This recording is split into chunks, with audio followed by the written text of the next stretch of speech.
And so it's almost like a hangover from the Biden administration in terms of how people feel. In the end, it simply feels like an affordability crisis.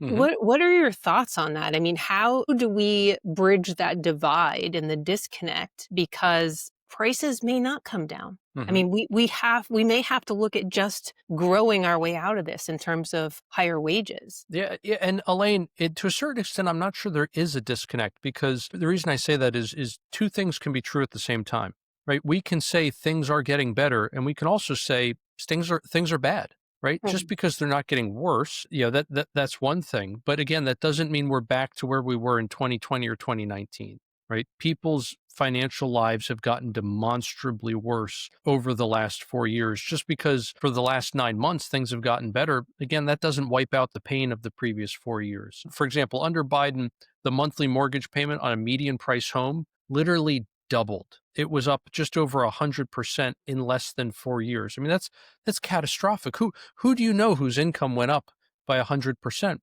to account for that? Right? I mean, food in a lot of places in the country was up over 30% in less than 4 years. Again, whose income went up over 30% to account for that? Not many people. Not Main Street, that's for sure. So what happened was people fell terribly, terribly far behind over the course of those 4 years or so. And this year, what has happened is we've arrested the decline. So things are no longer getting worse.